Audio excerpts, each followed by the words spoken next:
باریکیوں میں جا کے آداب معاشرت ہمیں سکھائے جا رہے ہیں۔ حضور اقدس علیہ السلام اپنے کاشانہ مبارک میں تشریف رکھتے تھے۔ ایک آدمی آیا اور گھر کے باہر آگے اس طرح کھڑا ہو گیا کہ نگاہ اندر پڑنے لگ گئی اور آپ سے اجازت مانگنے لگا کہ میں اندر آ جاؤں۔ حضور اقدس علیہ السلام نے ارشاد فرمایا کہ انما جعل الاستئذان لاجل البصر، کہ تم نے تو مجھے دیکھ لیا، یہ جو اجازت ہے یہ تو اسی لیے تھی کہ تم مجھ پہ نگاہ نہ کرتے، اب تم نے جب مجھے دیکھ لیا ہے تو اب اجازت مانگنے کا کیا فائدہ ہے۔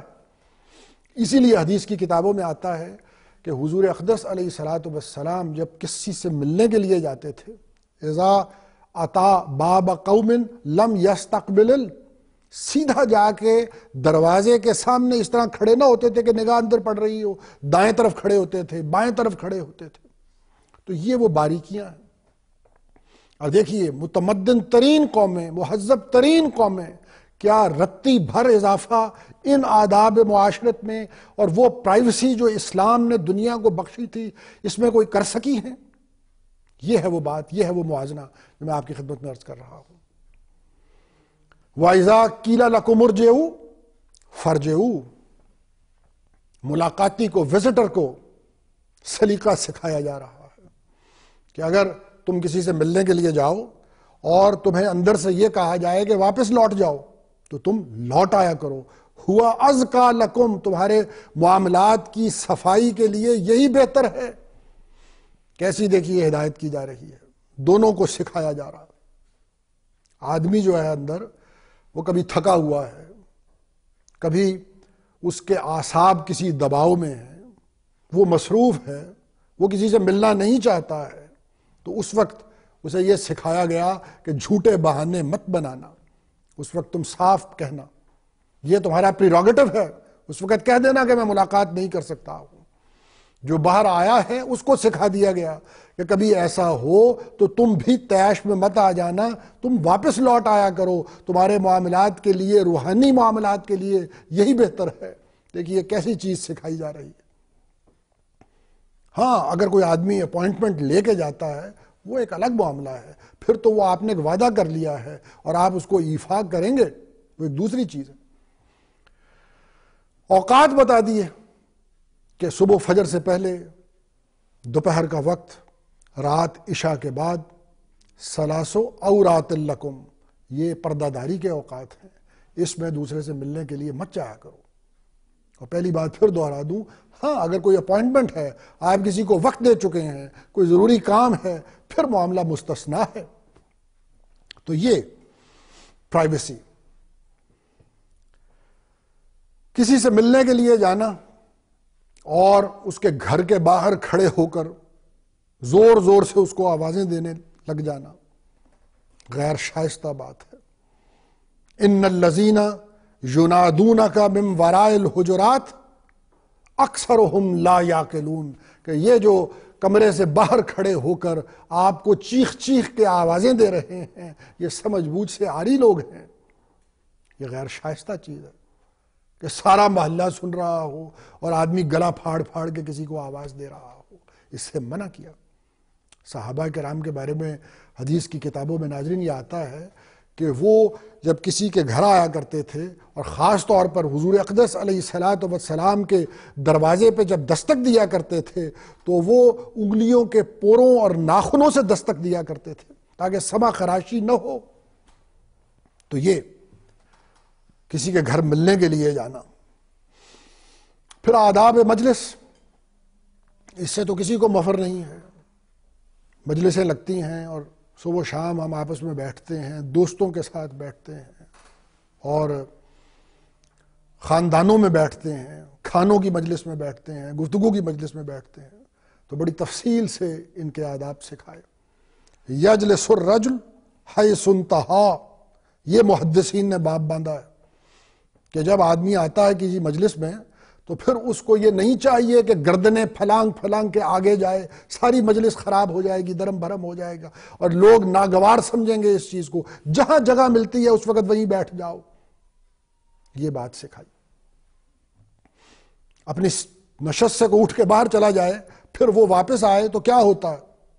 سمجھا یہ جاتا ہے کہ یہی آدمی اپنی نشست کا زیادہ حقدار ہے؟ یہ کس نے سکھایا؟ یہ آج کل کی تہذیب نے ہمیں سکھایا؟ ناظرین، حضور اقدس علیہ الصلوۃ والسلام فرماتے ہیں کہ اذا قام الرجل من مجلسہ ثم رجع فہو احق بہ، اگر کوئی آدمی اپنی نشست سے اٹھتا ہے اور چلا جاتا ہے اور پھر کچھ دیر کے بعد لوٹ آتا ہے تو وہ سب سے زیادہ اپنی نشست کا حقدار ہوتا ہے۔ آپ نے ملاحظہ کیا؟ مجلس میں جب بیٹھ کر گفتگو ہوتی ہے تو پھر یہ سکھایا انما النجوى من الشیطان لیحزن الذین آمنوا۔ کیسی زرعی دیکھو باتیں سکھا گئے اور کیا اصول دے گئے ہمیں کہ یہ جو سرگوشی ہے، یہ جو وسپر کرنا ہے کسی کے کان میں، من الشیطان، یہ شیطانی فعل ہے، ایسا مت کیا کرو۔ شیطان اسے چاہتا کیا ہے؟ لیحزن الذین آمنوا، تاکہ مسلمانوں کو رنجیدہ کر دے۔ رنجیدہ کس طرح کر دے؟ یعنی جو پاس بیٹھے ہوئے ہیں، جب آپ کسی سے اپنے ساتھ والے کے کان میں کچھ کہیں گے تو دوسرے لوگ سمجھیں گے کہ شاید ان کے خلاف کوئی بات ہو رہی ہے۔ یہ نہ بھی سمجھیں، کم از کم اتنا تو ضرور سمجھیں گے کہ جو بات ہو رہی ہے اس کے لیے انہیں قابل اعتماد نہیں سمجھا گیا۔ ناظرین، سرگوشی کرنا، آہستہ سے بات کرنا مجلس میں بیٹھ کر، یہ غیر شائستہ چیز ہے، اس سے اجتناب کرنا چاہیے۔ مجلس میں بیٹھ کر کوئی آدمی چیخنا شروع کر دے تو ظاہر ہے کہ غیر مہذب آدمی سمجھا جاتا ہے۔ یہ کس نے بتایا؟ سورۃ لقمان، وَاغْضُضْ مِنْ صَوْتِكَ إِنَّ أَنْكَرَ الْأَصْوَاتِ لَصَوْتُ الْحَمِيرِ، اپنی آوازوں کو دھیما رکھا کرو۔ بھونڈی آواز یہ گدھے کی آواز ہوتی ہے۔ چیخنا، دوسرے لوگوں پہ ناگوار گزرنا کہ یہ کیا ایک دم اس آدمی نے درم بھرم کر کے رکھ دیا ہے سارے ماحول کو، تو یہ بات کس سلیقے سے دیکھیے سکھائی۔ اسی طرح ناظرین، حضور اقدس علیہ الصلوۃ والسلام مجلس نبوی کے آداب بتائے۔ لا ترفعوا اصواتکم فوق صوت النبی ولا تجہروا لہ بالقول کجہر بعضکم لبعض، کہ اپنی آوازوں کو حضور اقدس علیہ الصلوۃ والسلام کی آواز سے اونچا مت ہونے دیا کرو، اور ان کے ساتھ اس طرح اونچی آواز میں بات مت کیا کرو جس طرح آپس میں بول لیتے ہو۔ مجلس نبوی کے آداب یہ سکھائے۔ اور ناظرین، اس کا ذکر میں کیوں کر رہا ہوں؟ اس لیے کر رہا ہوں کہ کیا ہم یہ سمجھ لیں کہ حضور اقدس علیہ الصلوۃ والسلام رحلت فرما گئے، اس دنیا سے چلے گئے، تو کیا یہ آیتیں معطل ہو کے رہ گئی ہیں؟ ایسا نہیں ہے۔ ہم کو آج بھی اپنی بزرگوں کی مجلس میں بیٹھنے کے آداب سیکھنے کے لیے مجلس نبوی ہی کو دیکھنا ہے، ہم نے کہیں اور نہیں جانا ہے۔ اور خود بزرگوں نے یہ دیکھنا ہے کہ خود حضور اقدس علیہ الصلوۃ والسلام جو لوگ ان کی مجلس میں بیٹھتے تھے ان سے کیا رویہ اختیار کرتے تھے۔ یہ سب آداب ہمیں وہیں سے سیکھنے ہیں۔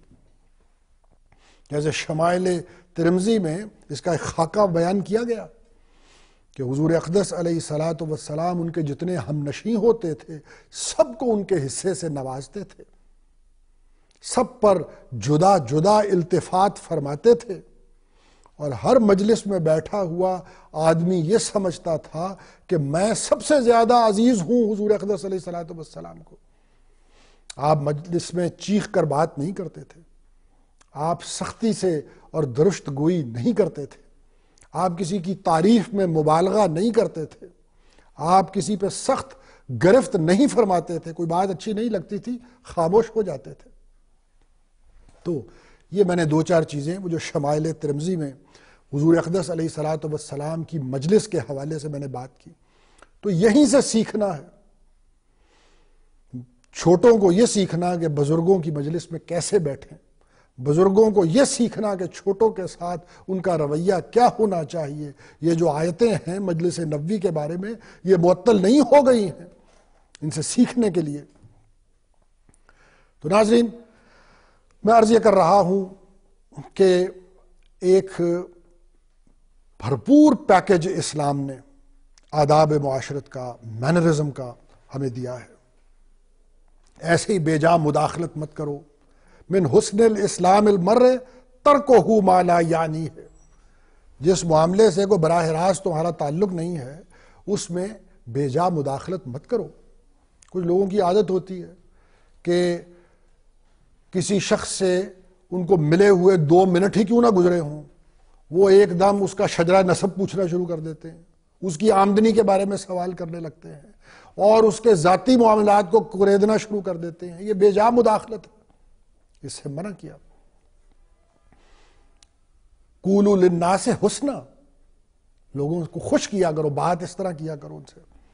یہ جو آداب ہیں مقصد ان کا یہ ہے کہ معاشرے کی فضا خوشگوار ہو۔ اور ناظرین، میں جیسا بار بار یہ عرض کر رہا ہوں کہ حضور اقدس علیہ الصلاۃ والسلام اس کائنات کے سب سے زیادہ مہذب، یاد رکھیے سب سے زیادہ شائستہ انسان تھے۔ جو تہذیب اور جو مینرزم آپ نے ہمیں بخشا ہے وہ ہر مقام پہ اور ہر زمانے میں زندہ رہنے کی صلاحیت اپنے اندر رکھتا ہے۔